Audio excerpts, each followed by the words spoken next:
Sorry, I can't be there in person.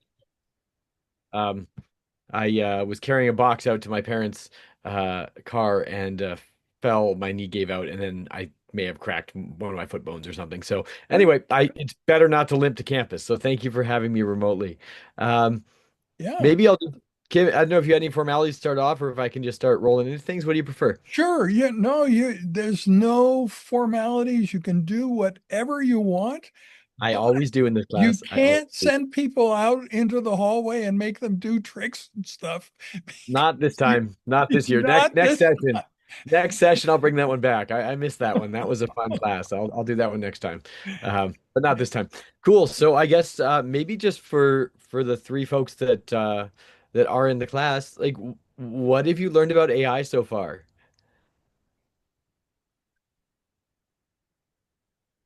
Yeah, well, that's interesting. Maybe you should know a bit about them. Two of them I are cardiac surgeons, like they're in cool. training in cardiac surgery, which takes forever, right? Yep. So these guys are extremely senior. Hmm. Their knowledge of medicine is like awesome. And then Hmm. Nicholas is a pre-med student who's got actually gotten into medical school. Yeah. Hmm. So, Cool. anyway, that's My question stands. I was going to do your background next. Kim, thanks. That actually gave me my yeah. CPR in the Yeah. background. But so what have you folks covered so far? Like in your own words, that in the way you express it also helps me understand what you understand about AI, so I can sort of custom tailor this teaching session to what you might actually benefit from.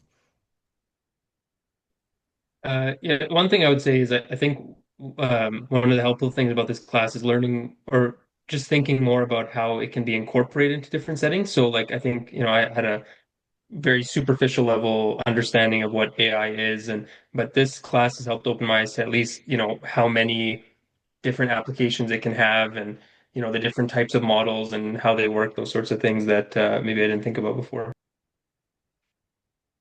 Cool. Yeah, just opening up the black box and understanding how they work and seeing where it came from too. Jimmy, anything to throw on there? Yeah. Yeah. Yeah. I the one thing that stands out to me was the lecture on like how the machine learning actually works to um, for AI to like put out their outputs and um, how they're kind of structured so that how they're structured so that we know how to like sometimes reduce hallucinations and things like that. So that was cool. Okay, cool. And I took a look at the syllabus, which I think was largely, I think, the one that was actually deployed. Because you had Osmar and Bahare, right, as well, already have come in and chatted with you, I think. Yep. Okay, perfect. So I thought today, then, given all of that, and that this sort of confirmed it for me, I was hoping to maybe give you something very on brand for the Promise of Perils of AI, which has always been, I love that that's still always the title for this particular like sub theme or track of the class. Uh, so I will then, I think I'll give you a view on just one hot take on the future of AI and how that's going to impact our lives. And there's I guess there'll be sort of three themes throughout the presentation. And again, I'll watch for your like, yeah, that sounds great, or no, switch gears, Patrick. But the first sort of big section is like, what can AI do today? I know you've seen one view into that. I probably can present you with a slightly different view, especially with respect to some of the meta themes, just from my perspective, what I've seen both in academia and industry.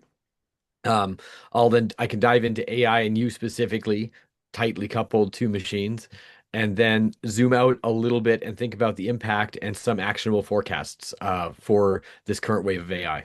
Based on my perspective, this is updated as of like a month ago. I redid this slide deck based on my latest projections and thoughts. So some of it I don't think Kim, you've seen some of it either. So does that sound okay? Like, is that all right for today's session? It probably won't go the full hour and a half, but there's going to be time for questions and discussion, and we can jump in midway if that sounds okay. Okay, so I saw at least one thumbs up, and I'm gonna like assume that Jimmy and Ryan are also like, yeah, totally thumbs up on your end. Otherwise, speak now, or we could always go deep into like, what about that cerebellum and how do we like jack into the brain? But I feel like this is maybe more of an appropriate a lecture for today, if that's okay. All right, so then we'll do the ceremonial figuring out how to use Zoom sharing, and then bear with me for a second, then we'll get things going. Okay. All right. So you should be able to see my slides, Yep. I hope. Okay. And with Cool. any luck, I can see you and you can see the slides, correct? Everybody's good? Yep. Yep. Okay, awesome. Thanks so much. All right, so yeah, this is where I think I'd like to go for today. I'm just going to move you folks around on my screen here, just so I have you in a good position, so I can both see you. See, well, I guess I just see Kim. I'll watch him slowly nod off over the course of the lecture, and then wake back up again. All right, so I'm the most alert of the four. Yeah. cool. All right. So, I mean, I was invited this, I'm sort of reprising a lecture I was asked to give in Winnipeg, actually, on the future of artificial intelligence. But I really like, again, I think given what you've already seen in the course and the other sort of tracks of the course, that what I really am going to be telling you a little about today is not the future of AI so much as us and what we'll look like in the months and years ahead. So this is us tomorrow. Kim, did you see that switch? You saw, like, slides are switching for you, okay? Yep. Yep. Things are fine. Okay, Yep. great. Okay, so that's what I'm hoping to get, and to do that, I'd like to sort of set the stage by talking about what we do as organisms. This is like your sort of base stock model human. What do we do unaugmented with any of our tools and technology? And we do some really impressive things. I think the human organism is able to uh, observe and perceive the world around us, our flow and stream of experience. As Rich Sutton would say, it's very much like AI is all about living within this stream of experience. So observing that stream of experience, being able to perform elegant acts of cognition, to think about our own interactions with the world around us, and then to take actions, to take skillful actions within that flow of experience. So this is what we do as humans. I think we all do this on a very regular basis, except I was napping earlier trying to get enough energy for this and heal my foot a little bit. So I was probably doing a little bit of the less of the acting and observing, but I was still thinking, I promise. Um, but something really miraculous happens the minute that we start to engage with tools, whether that tool is a walking stick or a scalpel or a Da Vinci surgical robot. The minute we start to engage with tools, we extend ourselves into the world. We extend those acts of observation, perception, and cognition in very meaningful ways.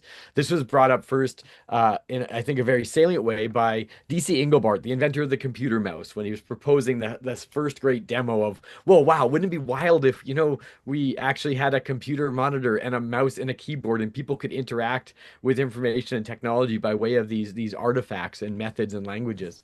Um, but there's some really more current neuroscience literature which shows that the minute we start to engage with everything from, again, a walking stick to a scalpel, we start to cognitively shrink wrap around that tool. We extend ourselves and our representation of ourselves in the space around us based on the tools that we're using.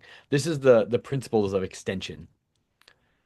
Another thinker from the same time frame, back in the sort of post-cyberneticist era in the 1950s and 60s, W. Ross Ashby, proposed the idea of amplification, and specifically intelligence amplification. Not just that we extend ourselves with tools, but that, much like, and this is almost a direct quote, much like physical power, we might imagine that through engaging with technology, we are able to amplify our cognitive abilities. This is intelligence amplification. Like I have on the slide here, a cell phone or any other more advanced technology where we can, I like to joke every time I show this slide where we're staring at our phone as we're crossing the street, not getting hit by a bus. I'm sure we're amplifying something. But it's very much the technologies we engage with, not just extend us, but also amplify our observation, perception, and cognition.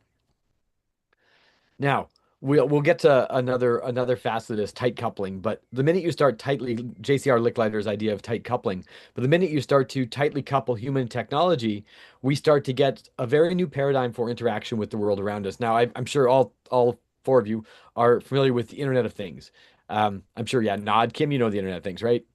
Your Mhm. smart plugs, I'm sure. Yeah, Nicholas is like, yeah, totally. I got I'm down with it. I'm using it right now.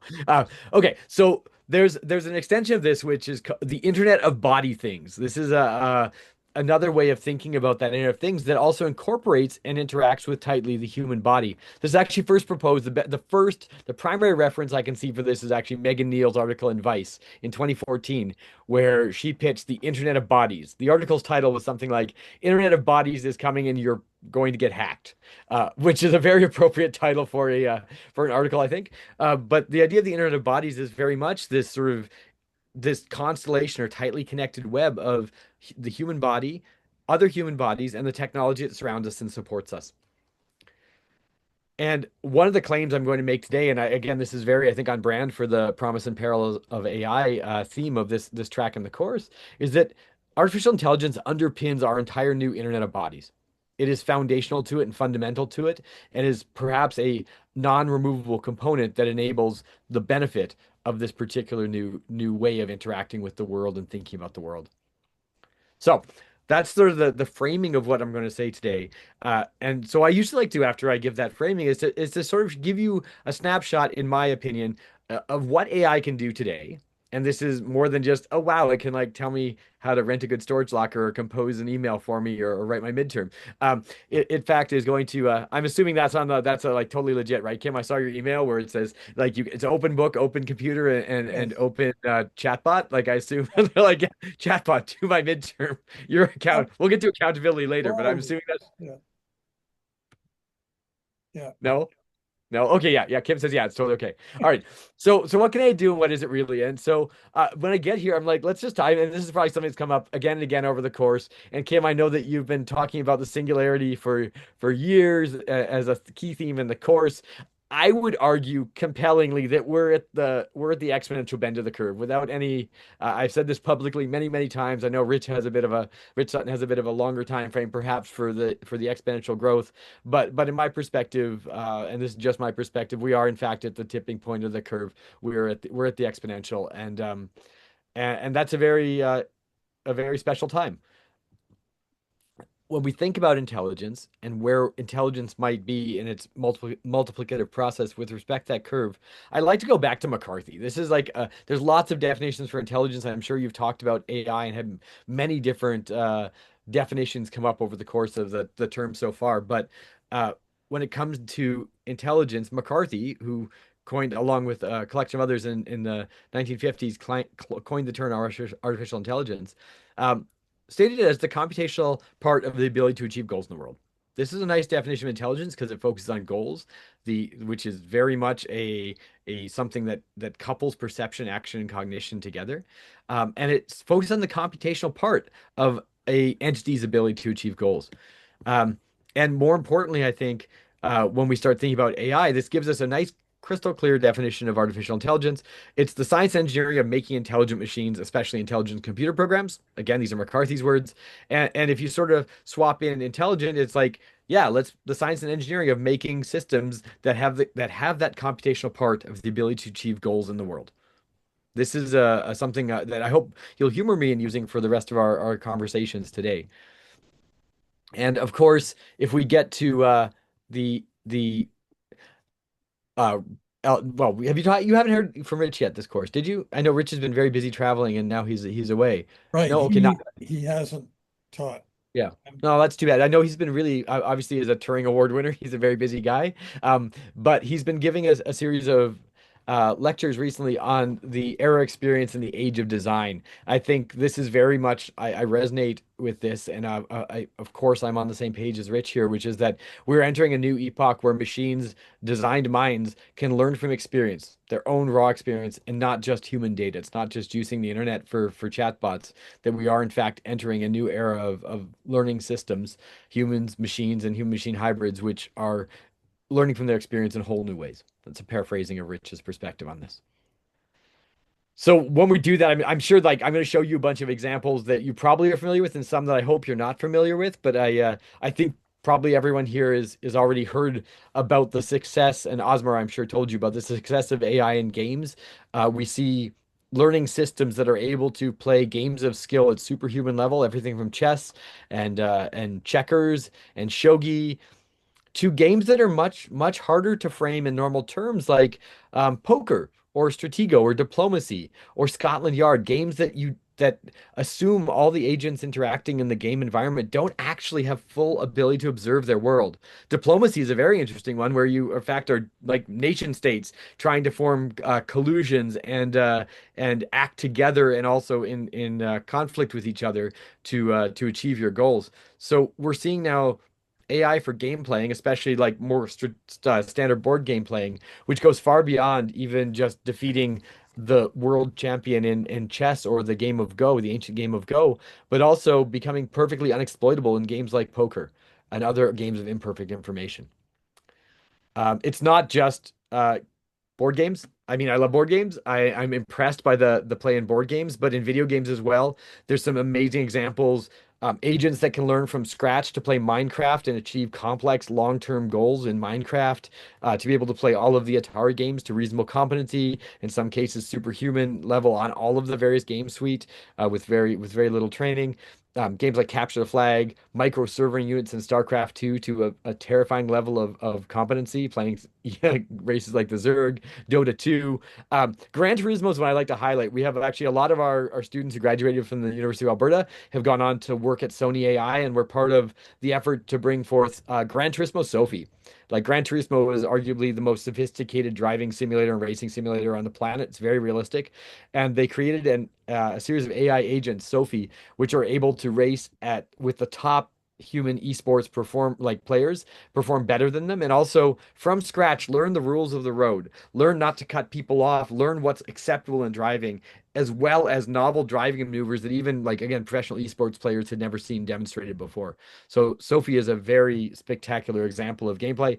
As I'll say a little bit later, it's also now rolled out in every copy that you see across the world. It's not just fun and games. So AI, the exact same methods, like a lot of those methods were from the family of technologies in reinforcement learning problem domains. And those same technologies have been applied to stabilize plasma at the heart of a tokamak reactor. This is literally like energy hotter than the heart of the sun. And thousands of times a second. That's the same kind of AI system that is driving Sophie around the track, is servoing magnetic fields, many magnetic field actuators to be able to stabilize, control, and change the shape of the high energy plasma torus at the center of a tokamak reactor, a nuclear fusion reactor.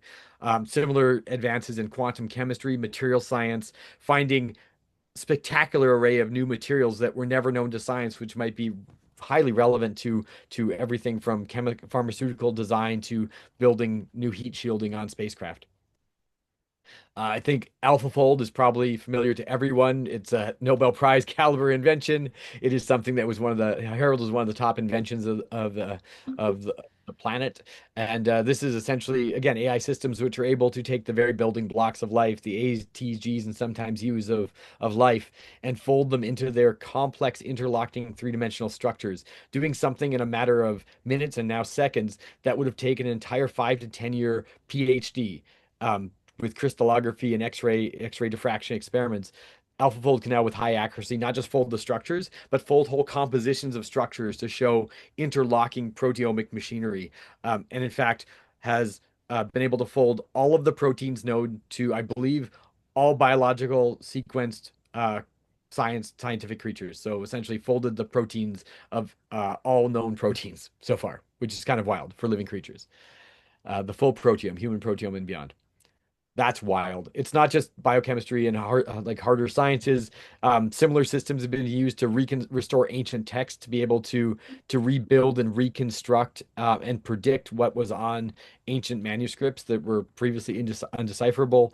And like we could go on all day. Like this is literally we could go on all day, and I'd be really tired, and we all have to take a nap. But there's examples from climatology, ecology, economics, governance, law, computing science, transport, medicine, art, design, and there's concrete examples. It's not even like, oh yeah, AI can touch it. It's that in things like, for instance, planetary sciences and geospatial data. Google's new release of Alpha Earth and the whole Google Earth enhanced ecosystem, building predictive models with multiple data layers to predict everything from wildfires to weather events to forecast changes in our biosphere. Weather nowcasting and forecasting, climate diversity analysis in economics, learning bartering strategies or fair taxation regimes, finding human approved optimal taxation regimes in complex settings.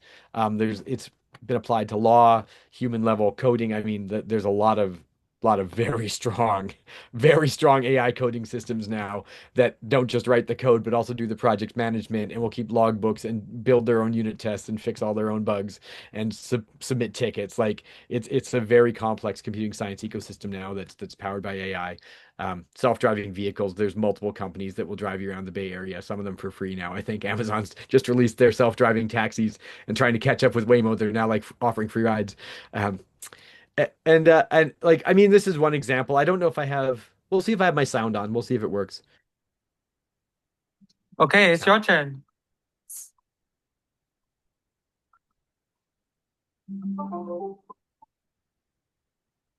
What do you see on the table? I see some colorful letter tiles on the table. Now, could you spell me something that could be found in a deck of cards? Okay, how about the word ace? I can slide the tiles to spell it out.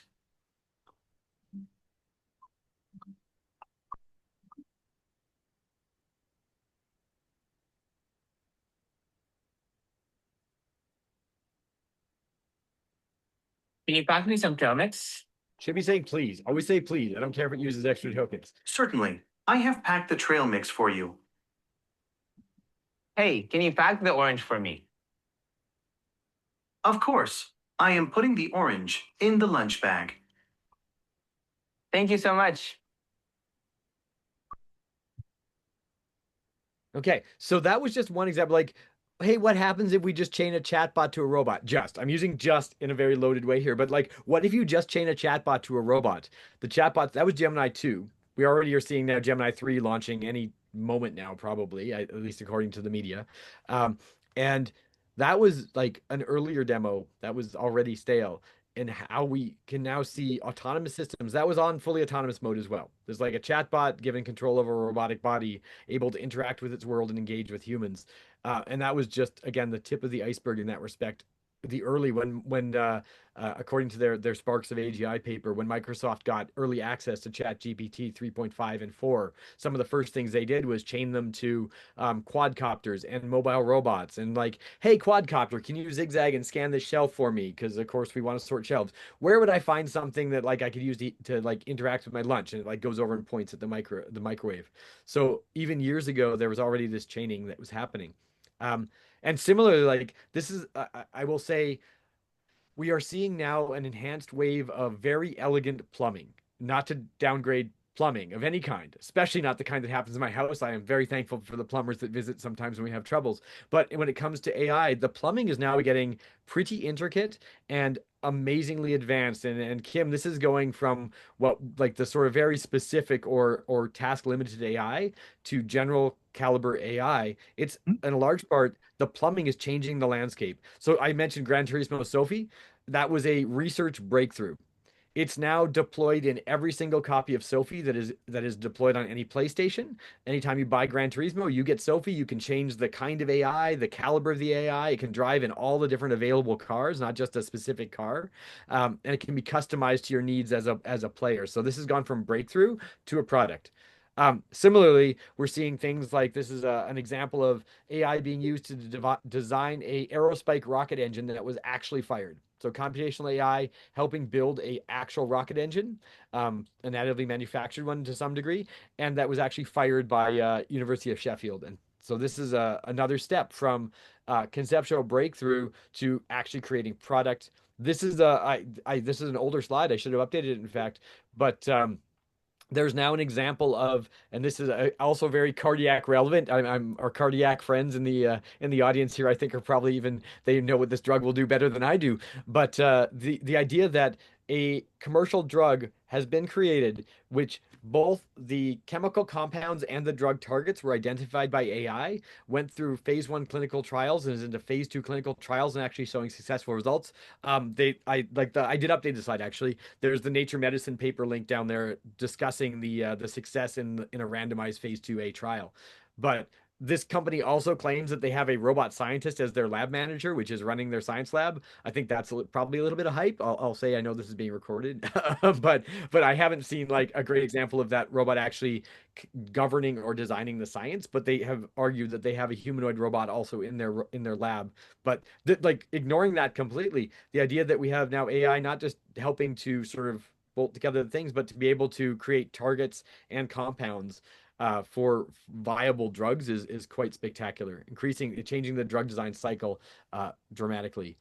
We also see this is actually by work that was in part done by Marlos Machado, one of our professors here at the university, while he was still at Google Brain, collaborating with the ex-Google company Loon. But the same technologies that were stabilizing that fusion in the tokamak reactor with a small change are the same ones that were learning to play Go.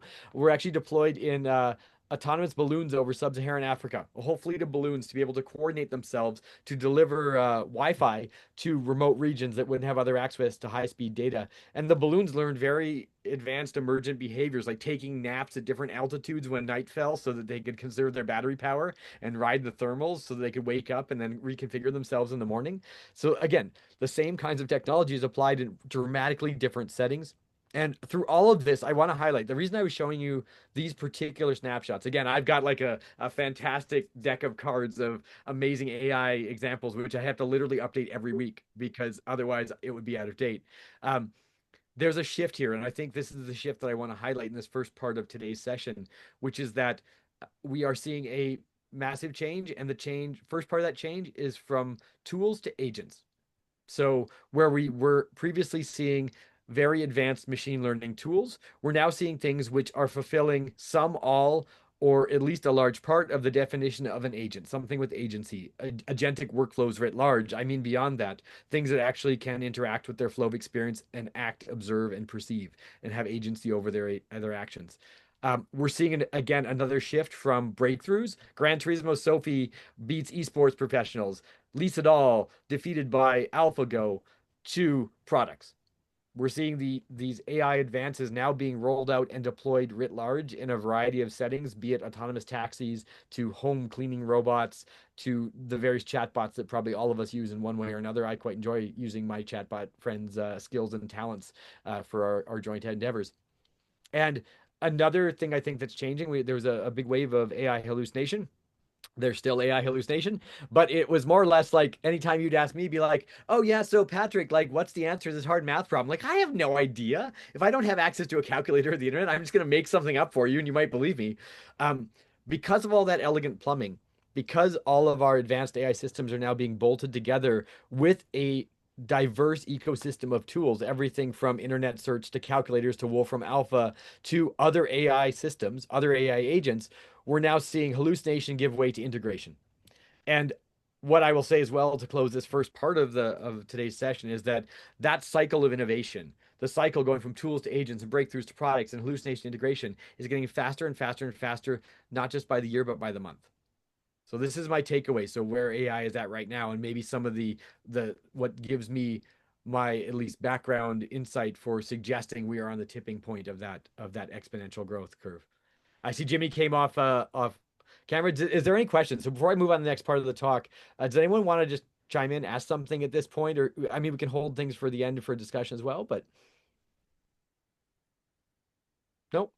Okay. Oh, yeah, everything's good. Okay, awesome. So I'm gonna move on then, because this is the bit that as a proper professor of medicine, because like I legit professor of medicine. I don't know why I can't use the scalpel. They don't let me use the scalpels. I'm a computing scientist.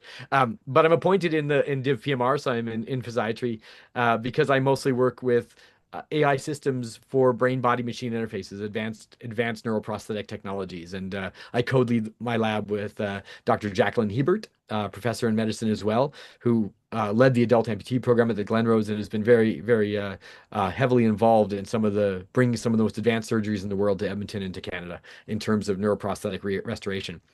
So this next section, I'm going to sort of ground it in that and talk about AI and you, and I do mean in the closest ways possible. So I think probably everyone's familiar with some of the changes in neural implants. Without any endorsement of pro or against Neuralink, I think one of the most prominent ones we've probably all seen is Neuralink. Yeah, you've all heard of Neuralink or another brain implant corporation like Paradromics or something. Okay, awesome. But idea is like it's quite, I think, I think it's quite ambitious, but also something that they've delivered on in a variety of ways. Neuralink and Paradromics and some of the work with Intel and Brown on providing direct interfaces to the central nervous system, weaving, in Neuralink's case, flexible electrodes into the surface of the brain while missing all of those handy blood vessels to provide outputs. So people who've had severe like spinal cord injuries are able to move a wheelchair, play professional esports, like they can play esports at a very high degree of competency, can begin to speak to their loved ones again. Neuralink has also announced that they're going to be putting information back in, looking at people with vision impairments being able to see again by directly inputting. So they're looking at read-write operations, ideally from the entire cortex. Other places like again I mentioned Brown and Intel looking at restoring spinal cord function by literally taking chips above and below a spinal cord injury and using AI to bridge the gap between the upstream and downstream processes in the spinal cord. Um, we're seeing other kinds of tight coupling. Dermal electronics is making waves. We're seeing now electronic systems that can be plated directly onto the skin. Think of this like temporary tattoos with electroactive components. They might have Wi-Fi components, biosensing. There's been examples of sampling muscle activity, galvanic skin response, other kinds of biosignals recorded directly from the skin by what amounts to temporary tattoos, that some that could last for a very long time and some which might dissolve and disappear after a short period of time. RFID tags and other kind of body attached electronics. Uh, the line of work that I mostly specialize in is again upper limb prostheses, so artificial limbs and hands and arms for people who've lost limbs or who were born without limbs. This gentleman Piotr, working with Aether is one of their folks, and he's got the Zeus hand. He's showing it off here, and he's using muscle signals from his body to control a robot hand to crush a Dixie cup, but then also not crush a glass of wine. And he's using his own biosignals to skillfully servo between all of the different modes and functions of the arm to be able to affect different grasp patterns, to be able to interact with and articulate a variety of objects. And Piotr let me know when I talked to him that he actually works on film sets and things. So he carries around heavy Pelican cases. He uses the cameras and things on set, and so he's like using his bionic device in a variety of daily life settings. And we're seeing again showing you partial hand and other kinds of bionic devices. Quite tough. They're getting pretty good. They're getting pretty good. They're no longer like, pasty pink and they just sort of open and close. We're starting to see a wave of innovation that is quite functional in terms of the next gen of bionic limbs. I'll show you one thing. This is work actually done, surgeries done at the U of A hospital with post surgery rehab done at the Glenrose Hospital as part of the lower limb osseointegration program. Dr. Jacqueline Hebert and colleagues brought lower limb bone anchoring surgeries to Canada. The first surgeries in Canada, very first Montreal was at about the same time, but we brought the protocols here. I don't say we, Jacqueline and colleagues did, but in this case, this gentleman, David, has his prosthetic leg directly coupled to his bone structure. That implant is going right into the skeleton of his leg. There's a titanium implant going into the shunt of his leg, and so he can couple his computer-controlled robotic leg to his skeleton directly to his bones. By way of what amounts to a quick disconnect system, like you'd attach a bicycle seat to a bicycle. It's really transformative. We're bringing upper limb surgeries here as well. That we have clearance now for 5 upper limb surgeries, the first in Canada to be done in the next couple of years, as opposed to old generation socket systems. Here's another example. Oh no, this is our guy. Sorry. And very recently, this is our competition. We competed in the what amounts to the Rehabilitation Technology Olympics last fall. This is our pilot, Chris Nielsen. He's from just in the Leduc area, and he is someone with a amputation above the elbow amputation, the transhumeral amputation. And this is Chris using our machine learning enabled custom bionic limb, competition grade bionic limb system. This is partly sponsored by the Glenrose Hospital Foundation, and Amy, and he's showing here a very complicated test. The Cybathlon is like a rehab tech Olympics, and so here you can see Chris working with conventional control systems, machine learned control systems, and custom biomechanical technology to be able to do something that's pretty darn challenging. We actually took this exact same thing, the exact same wire maze, and we took it to events, and people with biological elbows and wrists and hands have trouble doing this particular task at any kind of speed. But it's always a nail biter when Chris is going around. You're like, oh my goodness. And the announcers were at this point being like, is he going to make it? He's like, I can hear you guys. Um, But this is a one example of that tight coupling of a person and a machine to do something that's very complicated, where everyone plays a part of their particular role in this setting. Chris is an amazing pilot, and he piloted technology with incredible skill. There's one example during the competition. There's this pickup task here where he sees a bunch of small objects. Chris had one of this isn't Chris, this is one of the competitors from Europe, from Spain. Chris got a better score than everyone in Spain, came in top 8 in the world. But there's like a marble rolling across the table, and Chris just reached down like no big deal, picked up the marble, placed it on the thing like as if he wasn't even thinking about it. It was just really spectacular. It's challenging competition tasks. So in all of these, I was showing you all of those different examples because in all of them, we're now seeing a very special kind of coupling. It's not just a sort of an encoding or decoding of human intent to try to pipe it into a biomechatronic or electronic biomechanical device. We're starting to see machine learned systems, AI systems, becoming the bridge that connects a person to the technology.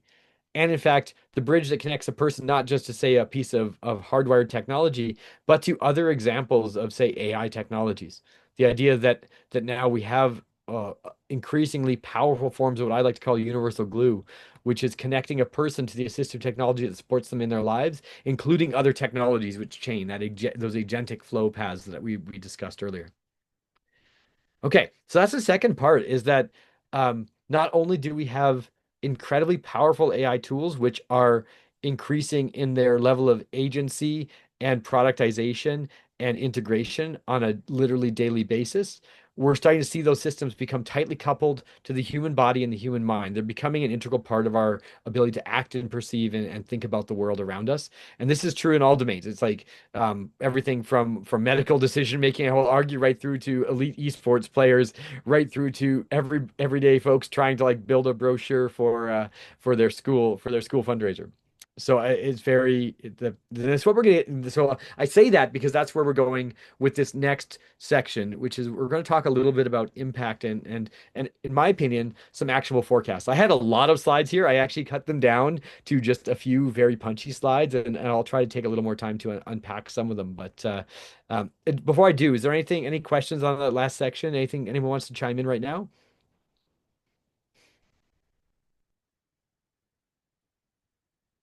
All right, hearing nothing, I will keep going. So impact. I want to show you this now as well. So this is something from Google again. I'm showing you a lot of examples from Google in part because I used to be part of DeepMind. I used to lead the Alberta DeepMind office along with Mike Bowling and Rich Sutton. So I know a lot of these examples off by heart. I saw what is now being called Project Astra here. I sort of knew it. I knew it in Gemini when they were babies, before they were out in the world and like in everyone's phones and on everyone's computers. I knew them when they were just toddlers crawling around their crib essentially. So I'm going to show you Project Astra in part because I'm familiar with it, but I think it is also a good example of some of the themes that I suggested earlier. This is just one example that was produced some time ago, and again, you'll see better demos now, I'm sure, if we just looked on the internet. Of this is a gentleman who's interacting with a more advanced form of a chatbot. Bit busy, but you're on your way now. How can I make your drive better, Josh? And do you need anything from me, like music suggestions? One of the things I find pretty fascinating about Astra is that it can remember what we talked about before. Do you remember what we made with celery last time? Yes, we added a bit of ginger to it last time, didn't we? How much ginger do you think we should use from this? For 8 cups of juice, a 1-inch piece of that ginger should do the trick. I don't have a ruler on me. Do you think this is about 1 inch? Yes, that looks like about 1 inch to me. There we go. So that is just one example of like I think we all saw that coming and we all know what's coming. We all know the smart glasses are going to be in everyone's eyeballs anytime soon. And the idea that we now have systems which are able to perceive the same flow of experience that we do, but through a different lens, integrate that with their flow of experience into the wider world, and begin to provide assistance and support. Like in this case, it was someone who's a marathon runner, an elite athlete who is looking at ways to better perform and using the system to help in that way. There's a bunch of examples that they released as small shorts, but you can imagine it's like, hey, I'm about to suture this beating live heart in a human. Can you tell me where I should put the stitches? Oh, well, thanks for asking, Josh. You put your stitch just over there. Make sure the needle is curved. Like, it's something that I think we're going. That's a bit of an exaggeration, although I mean you've probably seen Madi Tabicoli's work here on campus of robot systems that are able to provide sutures to still beat to beating hearts without stopping them. So that's a pretty impressive innovation. But I think we're starting to see the ubiquity of systems. And this is one of my so this is one of my forecasts and my impact suggestions is that we're going to see, and this is already happening, personal and personalized agents that are literally everywhere in community, in careers, and in regulatory compliance.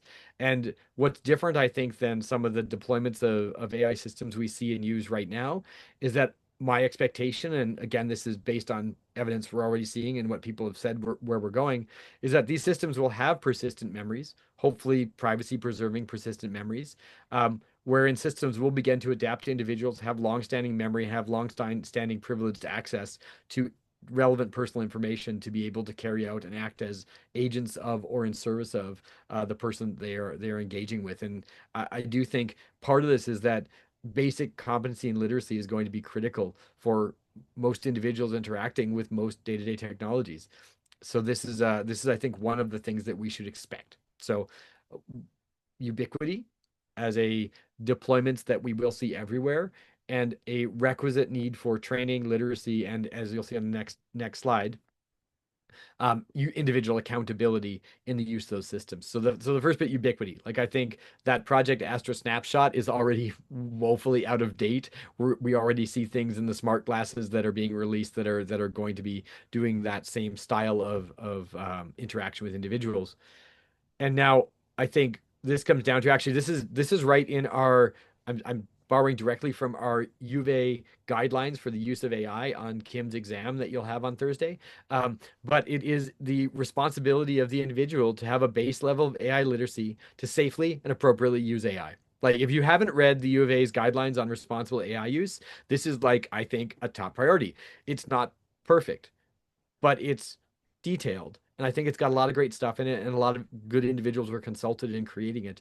And it also resonates very nicely with the UNESCO's 2024 competencies in the use of AI. So, like a more global standard for AI accountability and literacy. So, I think in terms of actionable items, it's very important to be able to appreciate what the in any of your working settings, whether it's in a health services organization or whether it's in an academic unit, whether it's a business unit in a private or a public corporation, whether you're in a nonprofit or a social service sector, to know not just the overriding regulations and guidelines for use in that are at the provincial, federal, and municipal level, but also those that are apply to your specific area of work. It's really important. I think that's on all of us now. This is something that we all can do and something we should do.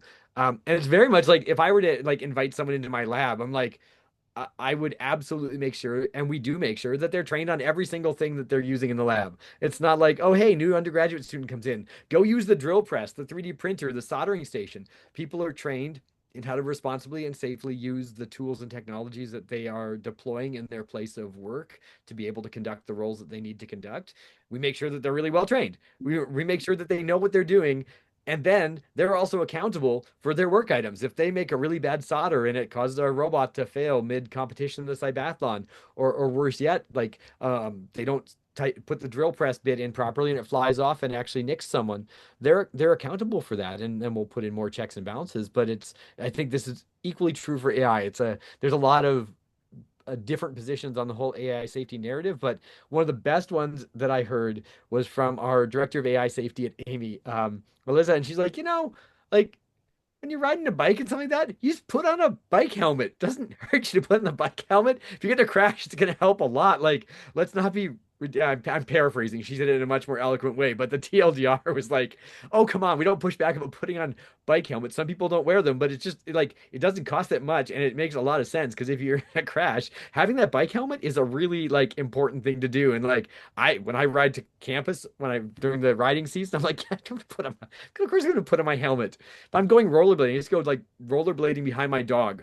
I'd be like dog blading. And so like he'd pull me on the leash, we'd be going like 30 kilometers an hour. I'm gonna wear wrist guards and knee protectors. If I fall, I don't want my skin scraping off on the pavement when my dog sees a rabbit. So I feel like that's a very important like that view on AI safety is one that it's like sort of resonates with me. I thought, yeah, that was a good view. And so the last bit here, and this is, I think, a very optimistic view. I'm the team optimist. That's why they keep me around, and I assume that I should just keep playing that role. But there's a lot of different narratives as well about what is going to happen with respect to access to AI, the equity of AI use, whether it's going to create class differentials or changes in society. Um, I want to show you two graphs. I think I have two graphs. If not, I'll show you three. We'll see how many I put in. I think I show you two graphs that give me hope at least. And then we can get into after question. We're sort of coming to the end of this particular discussion, but one graph I like is this is just one view. If you want to go see a bunch of trends, go to epoch.ai. They do a pretty reasonable job of scanning and surveying the current state of the art with AI tools and technologies, especially large language models. But one thing that they have in the graph data that I've pulled here is showing that not just are the capabilities of AI models on benchmarks, and this is just one proxy, MMLU benchmark. There's lots of benchmarks we could look at. We could look at a variety of things.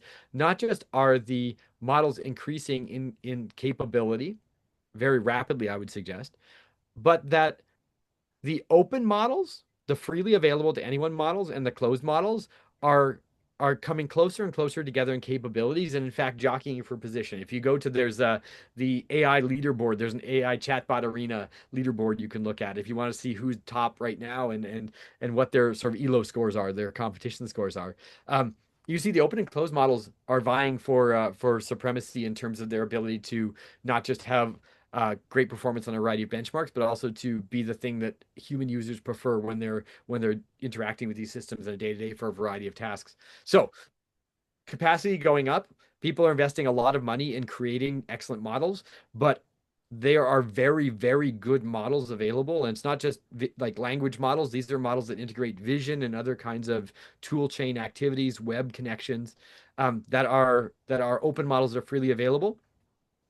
And now you might say, well, that's all awesome, Patrick. I love that there's an open source model, but I don't have a GPU data center. I don't have like, I don't know, 50 H100s sitting in my backyard that aren't Bitcoin mining. I'm using them all for Bitcoin mining. I need them for that. So like, I mean, you don't have a lot of compute. And so this is the neat counterpoint is this graph. And this again by Epoch AI, but it is showing that like not only are the model capacities increasing substantially, but the cost to use them is dropping through the floor.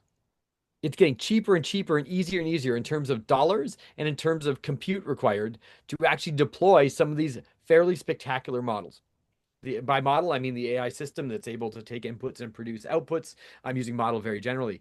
But so this is like the training cost versus inference cost. If we're just looking at what you need to use the model, spectacular things are now able to run on your cell phones or on your personal computers without any supercomputer with a single GPU or even just on CPUs. And I think this makes sense. So part of this was do you all remember the DeepSeek moment? What happened with DeepSeek? Wiped a bazillion dollars off the global map. No, maybe?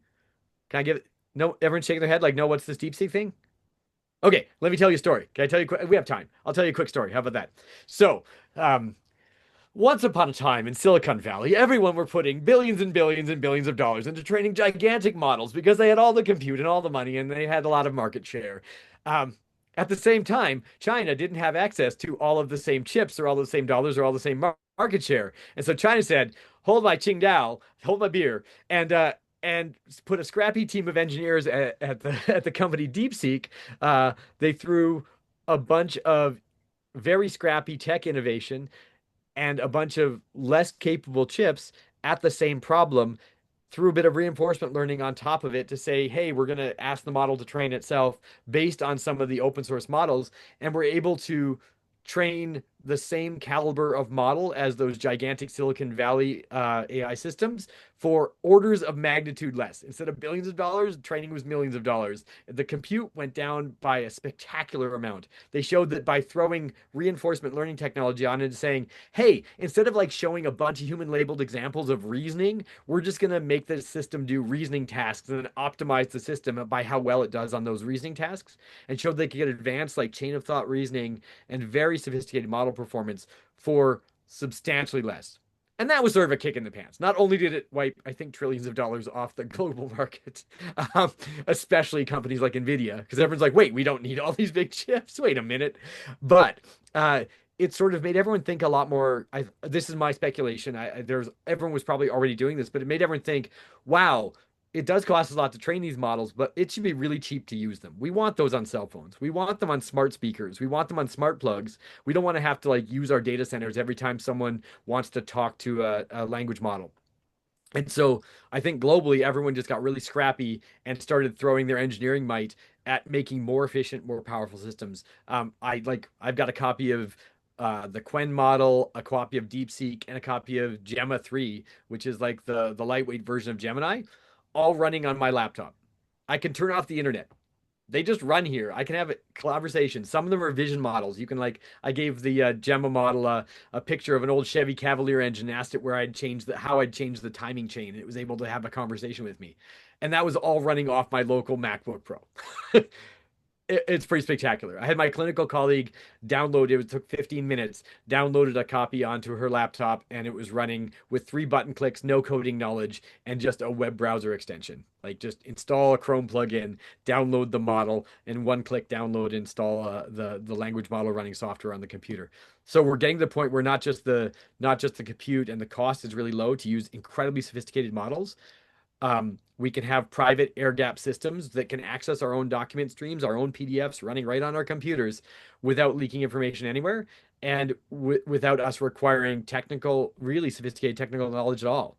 Like you can download it, 3 button clicks, no code, no terminal interface, give it a bunch of your PDFs and ask it questions about them as a retrieval augmented generation or connect to the internet, and it can do web searches for you and integrate like pictures and text and other things and other tools. So this is optimistic. So I'm going to summarize what I just said in my short story, which is that even though people are pouring for a variety of different reasons, everyone's got their own reason for building increasingly sophisticated and expensive models. A lot of those sophisticated models are in fact open, or there's open analogs to those very large models, and the cost to use them is going down. That's kind of cool because it tells me something, at least again, is with my team optimist hat on, that we're entering a setting where AI can, in fact, be a public good. And through the definition of a public good, a system that is non-excludable and non-depletable. My use of this resource does not impair any of your use of that same resource, and that given parties are not inherently excluded from participation in this resource because of some demographic or some facet of life. Now, there's going to be some gaps, I agree, and there always will be certain gaps. But I feel like those two trends give me hope. They give me hope that AI can in fact be a public good, and in fact that it can be a federated public good where there's no, I mean, Rich has made a lot of calls for decentralization in systems, but where we don't have to all rely on that same data center, where like the four of us, if we trusted each other, as five now. Hi, Sarjana. We're the five of us here on six of us now. 1, 2, 3, 4, 5. No, 1, 2, 3, 4, 5, 6. Six of us on this call could all be like, yeah, we trust each other. I'm going to share facets of my model with you, and you'll share it with me, and we can run it locally without necessarily having to commit those facets of our learned systems back to a larger entity, where we can run those systems on our own privileged hardware that we have access to and autonomy over. So I think this also speaks very highly of AI that not just is a public good, but also facilitates human agency and autonomy and bodily autonomy. If we think about, again, I'm going to go back to the Internet of Body things in a second, but if we think about bodily autonomy, I realized that, I don't actually have that because a lot of my memory doesn't live in my head. A lot of my memory is living in iPhotos and Google Photos. Like that is actually a part of my cognition, which I call upon regularly. And I don't actually have largely control over it to some degree. It lives somewhere outside my head. I already have parts of myself, which I consider inseparable parts of myself, which are not based inside myself. That's weird. I had that revelation the other day where I was like, I actually have parts of myself which are not inside myself. And I don't have full autonomy or agency over that. I quickly downloaded everything and started putting it on air gap drive. So I have a backup of my situated cognition. But I think it's important. And so I'll go to a quote, actually. I love this quote. I usually put this at the beginning of the talk, but I'm going to put it at the end of this talk. And I'll read this out. But this is, again, one of my favorite sort of post-cyberneticists, JCR Licklider, who made some very, I think, compelling manuscripts that talk about tight coupling. But in this particular manuscript on tight coupling, he writes that the hope is, in not too many years, human brains and computing machines will be coupled together very tightly, and that the resulting partnership will think as no human brain has ever thought and process data in a way not approached by the information handling machines we know today. So that was Licklider in 1960. And I think we're actually concretely seeing that position become a reality right now in everyday life. And I will say again, this is the tight coupling of humans and machines. That graph I showed earlier of not just a person being coupled to a physical technology, but to digital technologies that extend outwards into the world in unprecedented ways. So I guess my TLDR for all of you, this is sort of just my personal posit, is that I mean, you tomorrow, the title of this talk, my subtitle of this talk, will be an increasingly vast ecosystem of diverse elements, and you already are. Uh, and let's not be scared of that is maybe my encouragement, because this is like an ancient progression. Tool incorporation is something that goes back to time immemorial. We have like people on this very land have crafted tools and changed their behavior with response to those tools, and then change tools as they change. And it's this socio-technical gyre which goes back thousands and thousands and thousands of years. And other non-human animals as well are interacting with their tools and changing themselves with respect to their tools. If we go back even farther, let's zoom back past like the evolution of brains back to, hey, I'm a bunch of like protein machines that need to keep my seawater in, recruiting a bunch of lipids to make a barrier around myself to keep the saltwater concentration appropriate in primordial Earth, and then getting my friends, the mitochondria, to come hang out and like play ball so we have some energy production in our little like miniature ball of seawater. Like incorporating different and diverse tool ecosystems is in fact ancient, and tool use is not an uncommon thing for humans and other animals.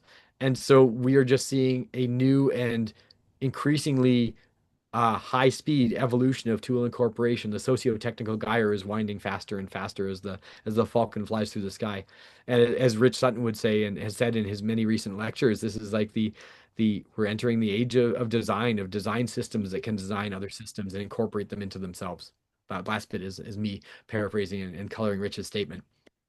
And so I do believe you all already more than the sum of your biological and technological parts. I mean, we're all walking around with our smartwatches and our phones and our rings, and I think realizing that and thinking about that Internet of Bodies is in fact a very powerful stance to begin to uh, act on and contemplate well the rapid pace of technological evolution of AI. So with that, thanks so much. I encourage you to think about both the pace, the velocity, the direction, and the capability, as opposed to gravitating towards the capabilities of AI systems. I can't even keep track of it. But one thing I've been trying to do is keep track of the pace and the direction of technological evolution. And so I hope that at least as sort of a complement to the promise and perils of AI for this course, that I've encouraged all of you to keep track of that pace and direction as well, and think about how that's getting tightly incorporated into your own bodies. Hey, thanks so much, folks. Cool. So tell us about catastrophic forgetting, continuous learning, and how continuous learning and actually retraining a model are different. And do you always have to learn to lose everything the model knows when you retrain it? Or is it possible to just add on top of what it knows? Yeah, so continual learning. So we typically gravitate towards continual learning, so we're not confused with continuous time systems. So continual learning is, I mean, that's our Alberta specialty. So Kim, thanks for giving me a chance to talk about that too. Cool. Like continual learning is our Alberta specialty. It is something that I think it makes especially the University of Alberta not unique globally, but at least a major thought leader. We have colleagues around the world that also care about continual learning, but here that we've really doubled down on it. And that is the idea. And this is sort of one of the key commitments that I know that like Rich Sutton and Mike Bowling and I put forward in what we produced called the Alberta Plan. Is that if a system is truly learning from experience, then we want a system to continue learning. We don't want to have this special broken apart fragment of experience where there's a training phase and a testing phase. We expect that machines should be able to adapt and learn and continue to learn, and do so while being very respectful of both their computational resources to most responsibly use computation, and also to be able to acknowledge the fact that there's other agents in the world that are interacting and can provide value in that evolution. So continual learning is something that requires a different sort of thought pattern than a lot of traditional machine learning, where you train a model and you deploy the model. And it came, as you note, there's a lot of consequences that have been established if you just try to do learning in a sort of a nonstop way, or you try to iterate back and forth between like Atari's a great example. I'm gonna sort of say to get to your point, Kim, I'm gonna talk about the like Atari or any other video game console where you have lots of games. So, I mean, it would be awesome if you had a learning machine which could start playing Atari. We have those. It turns out that like, yeah, that was the thing that got like DeepMind bought by Google in the first place. But having a gameplay system that could play at human level would be impressive. So you want a system that might learn about, I don't know, Pong. Pick a game, right? Now, it'd be awesome if it stopped playing Pong and it could go over and then like there's Cubert and it could learn to play Cubert, right? Or Pitfall or any other game. Pick your favorite game setup and maybe it's like on a Nintendo Switch, you're going from playing Mario Kart and switching over to Donkey Kong Bonanza. Like you'd hope that a system could do that. But what would be awful is if the system stops playing Mario Kart and starts playing Donkey Kong and forgets everything about Mario Kart. If it unlearned everything, or worse yet, not just unlearned it, but also was unable to learn Donkey Kong because those things were fighting each other. So this is where we start to see things that might fall into the realm of catastrophic forgetting. Like as a system undergoes change in its stream of experience, especially dramatic change into a new context of use, it starts to lose the capacity to perform in the old task. This is also like imagine that you were like driving your car and then you went to play tennis and now you suddenly forgot how to drive your car. That's a real world example. That'd be also awful. But as humans, we're really good at being able to figure out what we need to learn and how we apply what we've learned to different settings without overwriting the old stuff. And now there's been a lot of ways of thinking about this that maybe the models just don't have the right capacity. Like if we had really big systems, then we'd be able to do this. Anyway, I won't get into the different posits on how to solve the continual learning problem. I will say that there's a great article, Shibansh Doher, first author, and a bunch of our colleagues, Rupam and Rich, put out a really nice paper in Nature on continual learning and catastrophic forgetting and proposals for how to continue to have plasticity because it is all about like network plasticity, how to maintain plasticity in long-term learning. And so that's a great paper if you really care and want to see what their view is on it. But yeah, the idea is that we would hope that you like whether you're continually learning and adapting as I would advocate for, or whether you're like doing a bit of training and then you just use the system and then you train it again. In either sense, what you'd hope is you're not like losing something when you do that, that you're not, I mean, forgetting is awesome. I think we all love forgetting. I don't know, maybe you all don't. I love forgetting. If we didn't forget, I think we'd have problems. So forgetting, healthy forgetting is good, but the sort of that catastrophic loss of earlier learned patterns that you were referring to, Kim, I think is something that we all acknowledge is that would be a problem. Um, if again I go back to the video games, but I think you can imagine all sorts of real world cases where you would very much not want a system to start doing something new and forget about how to do the old thing. Um, so this comes down, I think, to context. Like one way we've attacked this in our lab, or approached this. I can't use like combative words when I speak about AI. That's just people remix it in awful ways. So if we're thinking about how we might address the contextual problem, we've been looking at a whole new class of networks, which is able to use information about its stream of experience to sort of automatically gate what is learned and what is deployed with respect to the contextual inputs, so that it doesn't have the same kind of catastrophic forgetting problems, and also is able to update the internal parameters of the model and also generate outputs in a way that's situation appropriate while also not overrating the wrong thing. It's like saying, "Hey, this 50% of my model is going to be active when I'm baking cake, and this 50% is going to be active when I'm making soup." And I'm just going to like use both. But actually, they overlap. You don't want to have to say I'm making soup or I'm baking a cake. You'd ideally want a system not to have any of that human knowledge injected in, but to be able to use its flow of experience to realize that actually baking a cake and making soup might involve stirring. And so that bit you do want to transfer, but you don't want to be like adding seasoning, or you don't want to be like, putting sugar in before you beat the egg white, because then it's not gonna actually have loft to it. Or I think that's what happens. I think that's why you can fail at angel food cake. Anyway, you'd want your model not to, again, forgetting. You'd want that to be able to leverage similarities between contextual deployments while not blocking on that.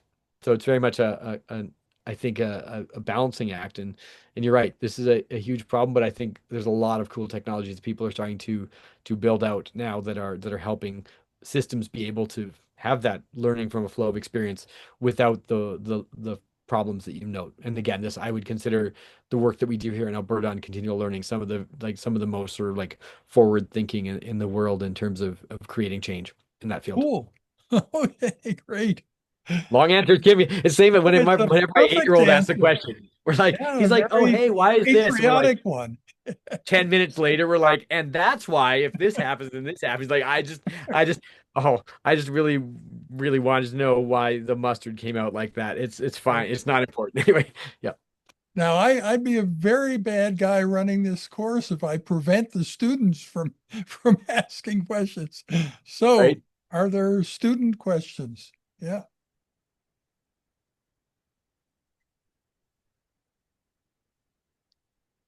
It's okay if there aren't. Oh, Nicholas. Yeah, I got one. So you mentioned decentralization, and I think I've Yeah. seen some news about the CEO of Anthropic also mentioning that it's worrying that the control of these, I guess, several major companies all lie within like a couple CEOs. How do you think Yeah. we can And, approach right? decentralization, I And guess? and a single like geographic location that just feels like a global risk, if nothing else. Like Yeah, imagine everyone was yeah, not a bad actor, everyone had everyone's best interest in mind, but then like the fault line in California cracks open and all of Silicon Valley falls in the hole. yeah, Like, I mean, this just feels like too many eggs in one basket. Okay, we got like Mistral, we have you like we've got our friends here in Canada, like Cohere, like so we've got a lot of there are other options, but um I don't know, like I think we've been starting to think more and more about this. One of the best arguments I've heard from a colleague was for that federated approach to learning systems, wherein the individual, like if the model efficiencies get correct, even if you're executing on other kinds of compute, as long as you have options for what compute you're executing on, and you have sort of sovereignty over your specific model, the specific model parameters, there's ways that you can ship that off for compute and come back again without exposing any of your privileged information, while also admitting your ability to fuse it with others. And like actually, a colleague here on campus, Dr. Bailey Kazmar, she's one of our new professors in computing science, does privacy and security research. She and I have been jamming on stuff, and she's an expert in thinking about AI privacy and security with respect to human facing systems. And so I know she's got a lot of like she's a great person if you want to ask in more detail like what might be a great approach there. But I know that there are some proposals for how we might start to think about better federating and distributing. My personal opinion as well is like I'm the guy with like the risk management hat when I'm on the board of directors. I'm like, all right, so like, why do we have all of our data centers in a single place? Why is our entire business operation like being run out of like, off a Microsoft Azure server or like an Amazon Web Services Bedrock model? I'm like, doesn't that feel like if that went down, like the cloud fight, like we just had like all of the stuff go down. This feels like too risky to me. So one thing that I really like, and this again me being sort of patriotic, is that I think the push federally to start thinking about sovereign Canadian AI is really cool. And it's not just like Canada does this, no one else should. I'm like, I think the idea that you might have specialized compute, that's one thing that's really nice. And distribution of the specialized compute with access to like industry, academics, individuals, having data centers that are scattered geographically with localized sculpting to the needs of that area, I think is actually a really nice way to not put all their eggs in one basket and also not put too many choke points on things. Like you don't then like if you have models that are being deployed and you don't have someone like software as a servicing you with a monthly subscription to those models, you're paying for the models. Like as much as I I liked Adobe. I dislike the fact that now I'd have to pay for software for it to continue working. So getting back to the idea that no, you're actually going to be purchasing some things, and maybe you purchase augments for it that you need to change it or sculpt it or have it interface with other things. But being able to have some of that sort of bodily autonomy over your compute feels like a good thing.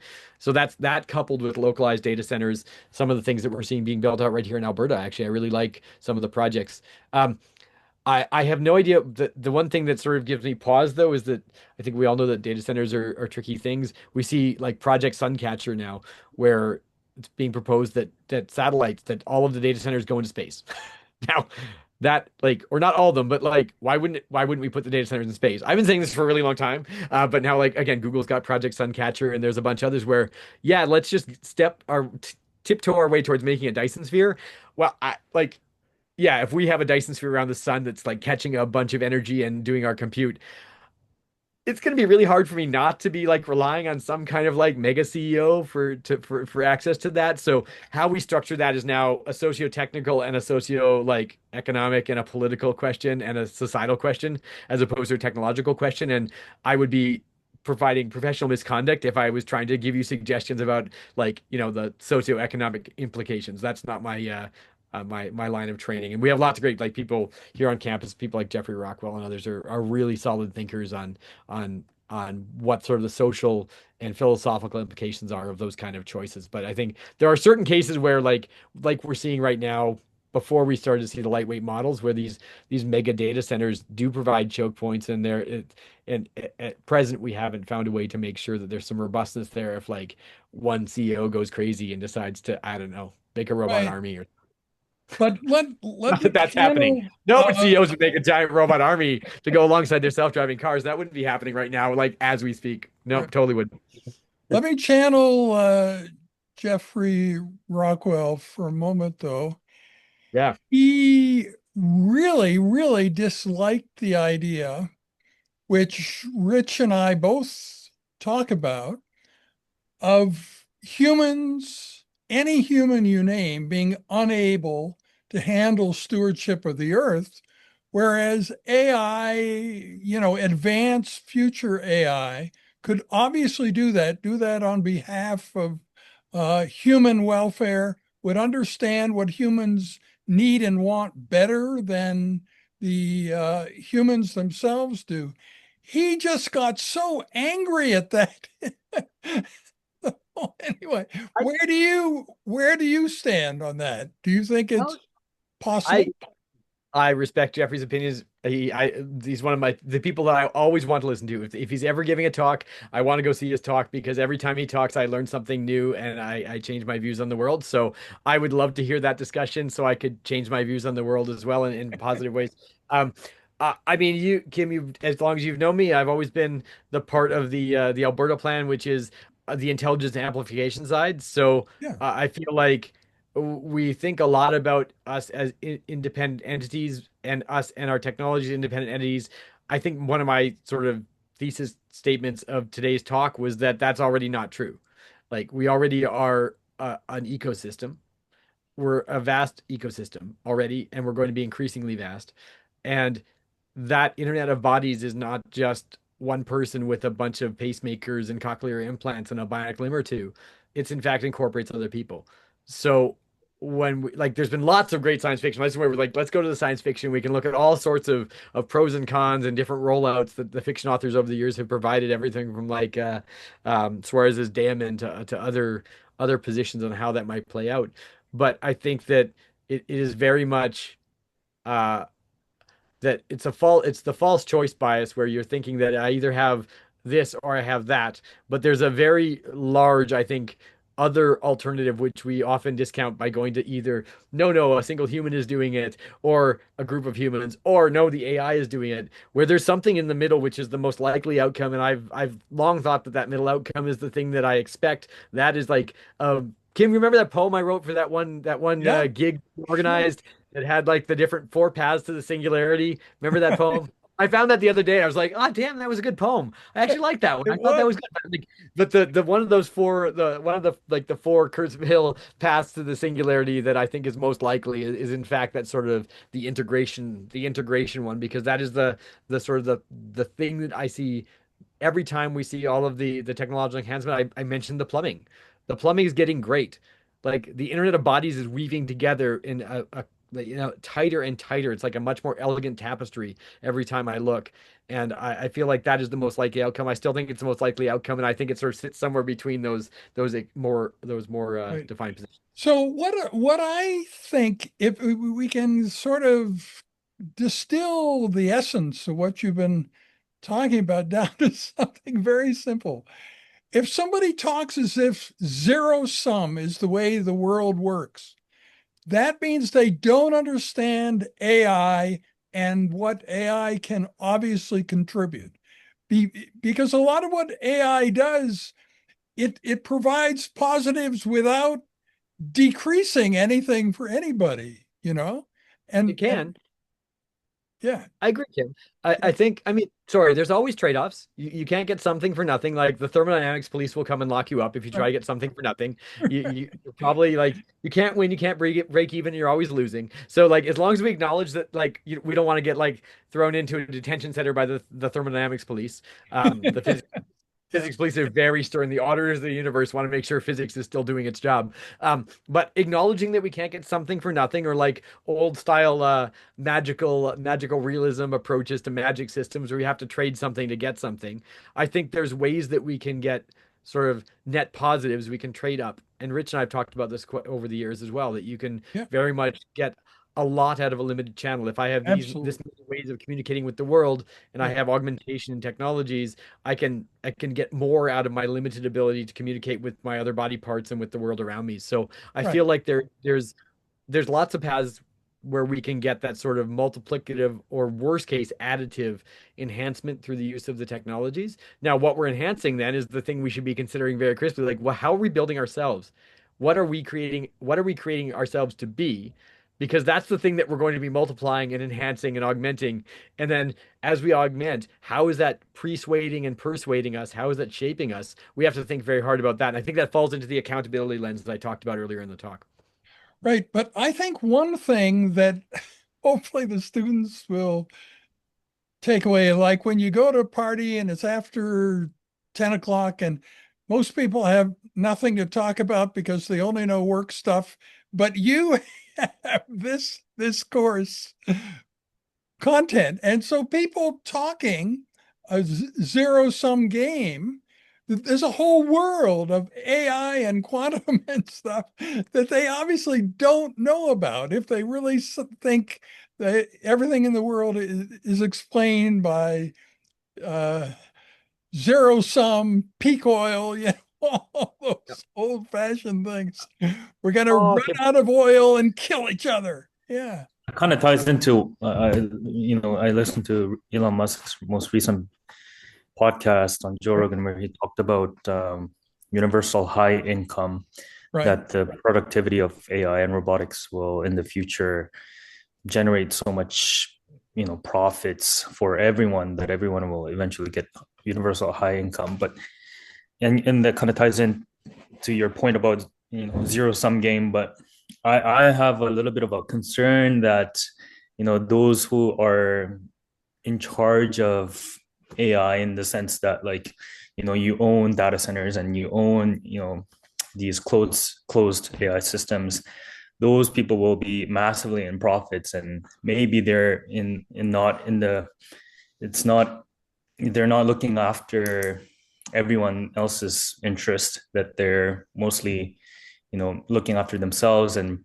they'll be profit driven. That I feel like maybe there will be a future where instead of universal high income, there will be more of a, even more of a severe gap in, or more of a severe distribution of Yeah, like but income inequality in that you're sense. What you're are your thoughts? missing the fact that by taking this course, you create the possibility you yourself personally could influence that.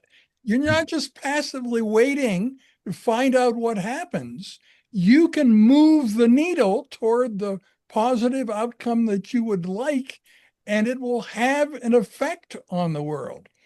I mean, right now, if you look look at the following thing, like we made this list of the 24 big challenges of the human race that AI could fix. For 2 years, there was no competing list, no other list. Then in 2024, a second list appeared. Very lofty paper with 50 authors, all from California, mostly. Yeah. But anyway, That's where everyone knows everything, Kim. Of course, it's from California. Sorry, I'm on camera. yeah, I should stop being right. so chippy. But then think about this. If the population is depressed about the future, anything you create is not going to work very well because they're all staying home, staying in bed, not talking to other humans because they're so afraid of the future. So the other thing we need is graphic arts that project a positive view of the future. And just like with the 24 big challenges of the human race that AI can fix, there are only two people doing that. In really positive graphic arts depiction of the future, that's also true. There are only two people doing it. So, like, there are 4 students here at the moment.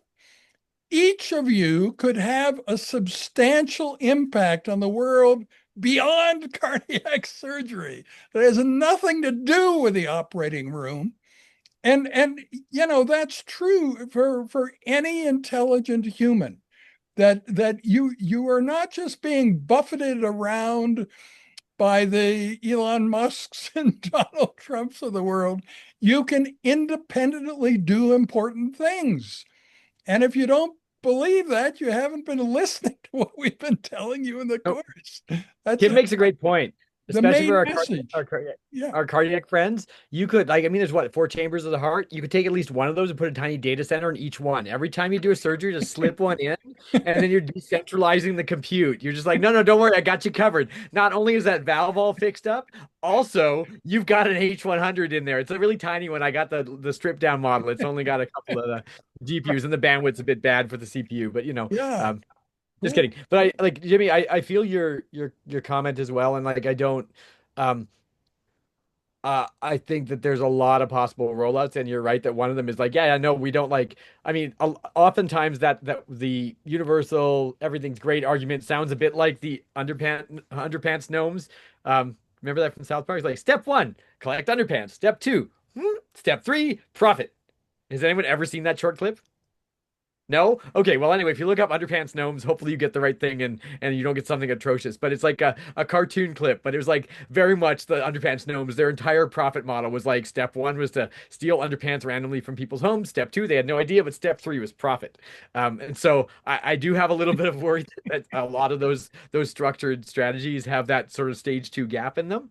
And But also the motivation structures for individuals are it, we're yeah, assuming, Kim, I was going to say though, I think the motivation structures for the individuals who are facilitating things, I can't figure out what that is going to look like in the future because right now I'm thinking about meatware human brains, and those very same people are going to be changing their brains and expanding their perceptual stream and being able to right. see like Yeah. if they're actually using if they're drinking their own Kool-Aid, Kool-Aid. they're going to be expanding their viewpoint in different ways. And so what that brain looks like and what kind of decisions it makes and what it sees as an optimal path after it's already augmented itself, I don't know. So there's like a sort of that spiraling coevolution process, which I don't know what that's going to look like. Could Yeah. be quite bad. If it's like So reward maximizing, it might be really bad. I don't know. so if you think about Rich Sutton's bitter lesson and our sweet lesson of how good the world could be with AI in charge, we don't know through whom and how some of those big lessons from AI that have spillover, that are capable of solving multiple different kinds of problems, those things could come from one of you. Since we don't know how we're going to best receive this great wisdom coming in the future from AI in areas where it has nothing to do with what humans previously did, right? It's an instance of AI leapfrogging all human work, coming in with something absolutely unique and powerful that would fix things that, like Alpha Zero, has nothing to do with the way humans do things. So one of you could do so, or all 4 of you could. I thought I was a team optimist. Clearly, I've lost my team optimist crown, and that Kim has it in a way that I don't. But just in case, and maybe to wrap up, like cardiac friends, if you're like you see me on the operating table, just slip me like an L40 or something like that, just as an upgrade, just in case Kim's view isn't right. A little bit of like extra compute inside on board would be really nice. I'll be okay. To be cooled with heart fluids, that's fine. Yeah, Okay, excellent. thanks, Okay, folks. I think we thank should you probably wrap very up for much. today. All right. Anyway, any last comments from anyone before we sign off, or I'll go ice my foot then if not. That sounds good. And these guys have a midterm on Thursday. So anyway, yeah. really AI fun one, accountability but and it's going to literacy. be painless because it's open book, open everything. Yeah. So, Cool. okay. Thanks, Take folks. care. It's been awesome seeing you all. Sorry I couldn't be there in person today. And Kim, thank you again for having me in the class. I hope this fit with the Yeah, themes and was no, into your session. this was fantastic. Very good. Okay. Thank you all. Bye, folks. Thank Good you. night. Yeah. Okay.